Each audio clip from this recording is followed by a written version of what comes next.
ಅಫ್ಘಾನಿಸ್ತಾನ ಮತ್ತು ಪಾಕಿಸ್ತಾನದ ನಡುವಿನ ಉದ್ವಿಗ್ನತೆ ಮತ್ತಷ್ಟು ತೀವ್ರಗೊಂಡಿದ್ದು, ಅಫ್ಘಾನಿಸ್ತಾನದ ವಿದೇಶಾಂಗ ಸಚಿವ ಅಮೀರ್ ಖಾನ್ ಮುಟ್ಟಾಕಿ ಕಠಿಣ ಎಚ್ಚರಿಕೆಯನ್ನು ನೀಡಿದ್ದಾರೆ. ಅಫ್ಘಾನಿಸ್ತಾನ ಯುದ್ಧವನ್ನ ಬಯಸೋದಿಲ್ಲ, ಆದ್ರೆ ಯಾರಾದ್ರೂ ಯುದ್ಧ ಮಾಡ್ಲಿಕ್ಕೆ ಮುಂದಾದ್ರೆ ದೇಶವನ್ನ ರಕ್ಷಿಸಿಕೊಳ್ಳಲು ನಾವು ಸಿದ್ಧ ಎಂದು ಅವರು ಸ್ಪಷ್ಟಪಡಿಸಿದ್ದಾರೆ.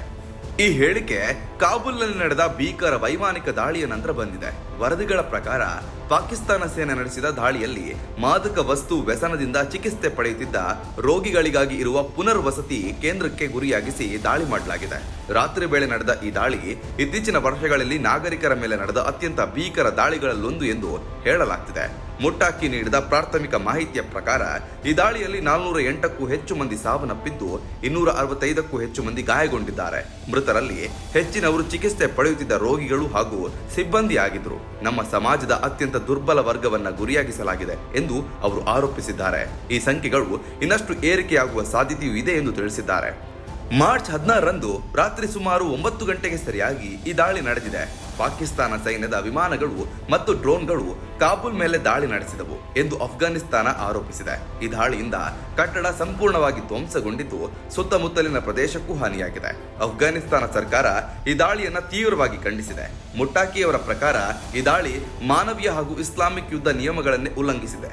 ಯಾವುದೇ ಸಾಕ್ಷ್ಯಾಧಾರವಿಲ್ಲದೆ ಪಾಕಿಸ್ತಾನ ಇಂತಹ ದಾಳಿ ನಡೆಸಿದೆ. ಇದು ನ್ಯಾಯಸಮ್ಮತ ಯುದ್ಧವಲ್ಲ ಎಂದು ಅವರು ಹೇಳಿದ್ದಾರೆ. ಇದೇ ವೇಳೆ ಈ ಘಟನೆ ಅಫ್ಘಾನಿಸ್ತಾನ ಮತ್ತು ಪಾಕಿಸ್ತಾನ ನಡುವಿನ ಈಗಾಗಲೇ ನಾಜೂಕಾಗಿರುವ ಸಂಬಂಧಗಳನ್ನ ಮತ್ತಷ್ಟು ಹದಗೆಡಿಸುವ ಸಾಧ್ಯತೆ ಇದೆ.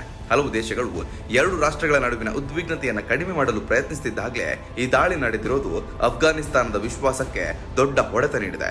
ಅಂತಾರಾಷ್ಟ್ರೀಯ ವೀಕ್ಷಕರು ಕೂಡ ಈ ಘಟನೆ ಬಗ್ಗೆ ಆತಂಕವನ್ನು ವ್ಯಕ್ತಪಡಿಸಿದ್ದಾರೆ. ಇಂತಹ ದಾಳಿಗಳು ಪ್ರಾದೇಶಿಕ ಸ್ಥಿರತೆಗೆ ಅಪಾಯವಾಗಿದ್ದು ಶಾಂತಿ ಪ್ರಕ್ರಿಯೆಗೆ ಅಡ್ಡಿಯಾಗಬಹುದು ಎಂದು ಅವರು ಎಚ್ಚರಿಕೆಯನ್ನು ನೀಡಿದ್ದಾರೆ. 2021ರಲ್ಲಿ ಅಮೆರಿಕ ಮತ್ತು ನಾಟೋ ಪಡೆಗಳ ಹಿಂಪಡೆಯುವಿಕೆಯ ನಂತರ ಅಫ್ಘಾನಿಸ್ತಾನದಲ್ಲಿ ಸ್ಥಿರತೆ ಸಾಧಿಸಲು ಪ್ರಯತ್ನಗಳು ನಡೆಯುತ್ತಿರುವ ಸಂದರ್ಭದಲ್ಲಿ ಈ ಘಟನೆ ಮತ್ತಷ್ಟು ಅಸ್ಥಿರತೆಯನ್ನು ಉಂಟು ಮಾಡಿದೆ. ಒಟ್ನಲ್ಲಿ ಕಾಬೂಲ್ನಲ್ಲಿ ನಡೆದ ಈ ದಾಳಿ ಮಾನವೀಯ ದುರಂತವಾಗಿದ್ದು ಅಫ್ಘಾನಿಸ್ತಾನ ತನ್ನ ಭೂಭಾಗವನ್ನು ರಕ್ಷಿಸಲು ಸಿದ್ಧವಿದೆ ಎಂಬ ಸಂದೇಶವನ್ನು ನೀಡಿದೆ.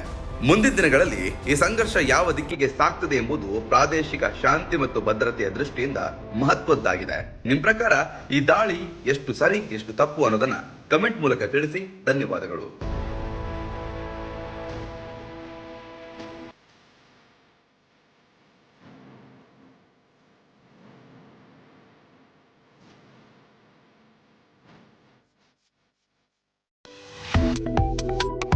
Subscribe to One India and never miss an update.